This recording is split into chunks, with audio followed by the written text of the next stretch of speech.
হ্যাঁ না দুটো যখন আমাকে দেখাচ্ছেন যে হাতে ভোট দাও বা নাতে ভোট দাও, এর মানে অধিকার দেওয়া আছে সরকারের পক্ষ থেকে। হার মধ্যে যেহেতু অনেক অন্যায় কথা আছে, আপনি বুঝে শুনে ভোট দেন। এই কথা কখনো ভাববেন না, এসব প্রতারণাতে আসবেন না যে নাতে ভোট দিলে দেশের উন্নতি রুখে যাবে।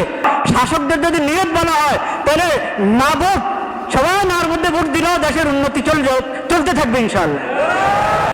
দেখেন, হ্যাঁ না দুটো অপশন আছে কি নাই?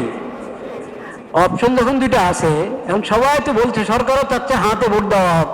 হাতে ভোট দিলে দেশের ফায়দা হবে, নাতে ভোট দিলে দেশের উন্নতি বাধাগ্রস্ত হবে। সরকারও বলছে হাতে দিলে দেওয়া উচিত, উৎসাহ দিচ্ছে। অনেক দলকে দিয়ে বলানো হচ্ছে বা অনেক দল নিজেরাও স্বতঃস্ফূর্ত বলছে হাতে ভোট দেওয়া হোক।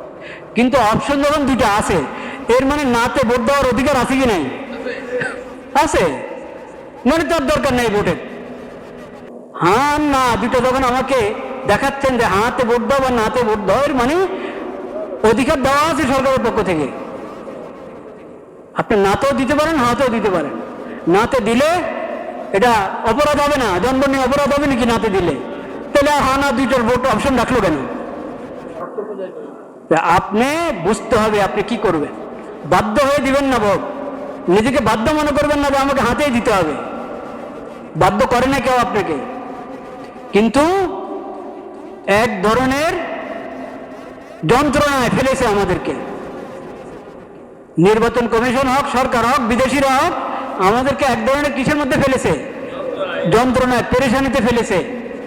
দেখেন, একটা প্রশ্ন, কথার কথা, একটা বোঝার জন্য একটা প্রশ্ন আমরা করলেন, ঢাকা এটা কি বাংলাদেশের রাজধানী না ইন্ডিয়ার রাজধানী? টিক চিহ্ন দিবেন, আপনি হ্যাঁ বা না বলবেন। কি বলবেন? হ্যাঁ, ঠিক আছে। বাংলাদেশ ইন্ডিয়ার রাজধানী, হ্যাঁ বা না, কি বলবেন? না। এখন আপনাকে প্রশ্ন করে, ঢাকা দিল্লি এটা বাংলাদেশের রাজধানী না, কি বলবেন? ঢাকা এবং দিল্লি বাংলাদেশের রাজধানী, দিল্লি এবং ঢাকা ইন্ডিয়ার রাজধানী। কি বলবেন আপনি কোন? এইখানে এরকম করে রেখেছে 5-6টা জিনিস। আপনি হ্যাঁ বললে সবগুলোকে হ্যাঁ বলবেন, না বললে সবগুলোকে কি বলবেন? কেন অপশন নাই? কেন 5টাকে আলাদা আলাদা ভোট নেন? আপনাদের কি সিলের টান পড়ছে না কালি কাগজ কিসের টান পড়লো? 6টা জিনিসের উপর একসাথে বললে হ্যাঁ, আর না বললে 6টার উপরে কয়টা ভোট? কয়টা? 5টা? 8টা?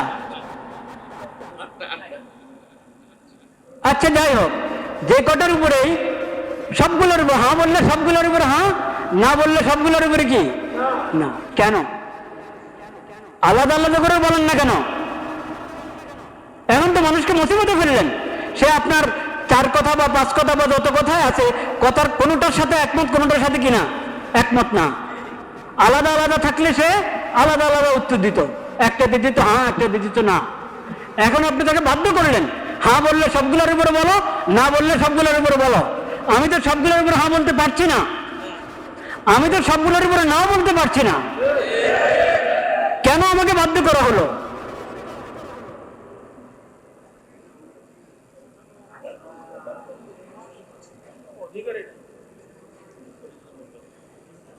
একটা পেরেশানি, একটা যন্ত্রের মধ্যে ফেলা হলো জাতিকে। ভোট দিলে সবগুলোর উপরে হ্যাঁ বলো, আর না বলতে হলে সবগুলোর উপরে না বলো। কিন্তু আপনারা ভয় পাবেন না, হার মধ্যে যেহেতু অনেক অন্যায় কথা আছে, আপনি বুঝে শুনে ভোট দেন। এই কথা কখনো ভাববেন না, এসব প্রতারণাতে আসবেন না যে নাতে ভোট দিলে দেশের উন্নতি রুখে যাবে, দেশের উন্নতি বাধাগ্রস্ত হবে, কখনো না। দেশের কিসমত যদি ভালো হয়, জনগণের কিসমত যদি ভালো হয়, শাসকদের যদি নিয়ত ভালো হয়, তাহলে না ভোট, সবাই নার মধ্যে ভোট দিলেও দেশের উন্নতি চলতে থাকবে ইনশাআল্লাহ। আর যদি নিয়ত ভালো না থাকে, কিসমতও ভালো না, নিয়তও ভালো না, এমন যদি হয় তো সবাই হাতে ভোট দাও, কাজ হবে না, কাজ হবে না। ভোট একটা আমানত, ভোট একটা আমানত, এটাকে বুঝে শুনে ব্যবহার করেন। এটা অধিকার, এই অধিকার, ভোটের অধিকার একটা আমানত, এই অধিকারকে বুঝে শুনে ব্যবহার করেন। সূরাত নূরের মধ্যে আল্লাহ তাআলা বলেছেন, ওয়া'দাল্লাহু আল্লাযীনা আমানু মিনকুম ওয়া আমিলুস সালিহাত লা ইস্তাখলিফান্নাহুম ফিল আরদ কামা ইস্তাখলাফাল লাযীনা মিন ক্বাবলিহিম ওয়া লা ইউমাক্কিনান্না লাহুম দীনাহুম আল্লাযী ইরতাদা লাহুম ওয়া লা ইউবাদদিলান্নাহুম মিন বা'দি খাওফিহিম আমনা ইয়া'বুদুনানি লা ইউশরিকুনা বি শাইআ ওয়া মান কাফারা বা'দা যালিকা ফাউলাইকা হুমুল ফাসিকুন।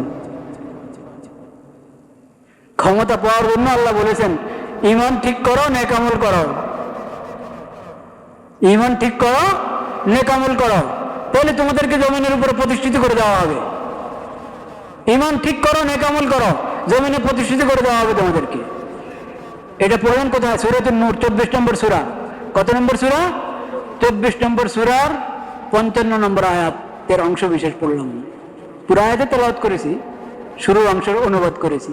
55 নম্বর আয়াত, 24 নম্বর সূরার 50। আপনারা মারিফুল কোরআন গিয়ে পড়েন, বাসায় গিয়ে মারিফুল কোরআনে এটা পড়েন, সূরাতুন নূর।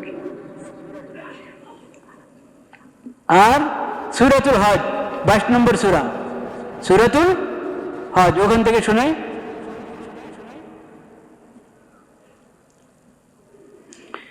الذين إن مكناهم في الأرض أقاموا الصلاة وآتوا الزكاة وأمروا بالمعروف ونهوا عن المنكر ولله عاقبة الأمور। আল্লাহর যে বান্দাদেরকে আল্লাহ নুসরত করবেন, সাহায্য করবেন, তারা কারা? তাদের অবস্থা আল্লাহ বলছেন, তারা হলো ওরা যাদেরকে আমি যদি জমিনের ক্ষমতা দিই, জমিনে প্রতিষ্ঠিত করে দিই, তখন তারা সালাত কায়েম করে। প্রথম কথা কি? সালাত কায়েম করে। দ্বিতীয় কথা যাকাত আদায় করে। তৃতীয় কথা সৎ কাজের আদেশ করে। চতুর্থ কথা অন্যায় থেকে, গুনার কাজ থেকে, পাপাচার থেকে বারণ করে। তো ক্ষমতা আসার আগে আল্লাহ বলেন, ঈমান আমল ঠিক করো, প্রস্তুতি নাও ক্ষমতা নেওয়ার, বা প্রস্তুতি বৈধ তরিকা যত প্রস্তুতি নিতে পারো নাও, কিন্তু ঈমান আমল ভুলবা না। ঈমান আমলের উপরে ওয়াদা ক্ষমতা পাওয়ার। ক্ষমতা পেয়েছো, এখন প্রথম কাজ আকামুস সালাহ, সালাত কায়েম করো, যাকাত দাও, সৎ কাজের আদেশ করো, অসৎ কাজ থেকে বারণ করো। আছে কিনা সব? তো আমি যদি নির্বাচনের আগের জমায় সালাতের ওয়াজ করি, ঠিক করলাম না ভুল করলাম? ঠিক।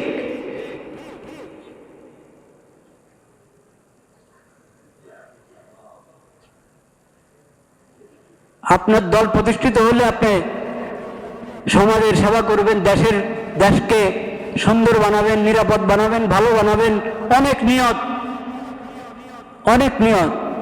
কিন্তু প্রথমে নিজেরা সবাই মুসল্লি হন। সবাই কি হন? নামাজি হন, সিফাতওয়ালা, এমন মুসল্লি হন যে মুসল্লির গুণাবলী আল্লাহ তাআলা বলেছেন কোরআনে। আপনার সালাতকে এমন বানান যে সালাতের কথা আল্লাহ তাআলা এই আয়াতে বলেছেন, ইন্নাস সালাতা তানহা আনিল ফাহশাই ওয়াল মুনকার।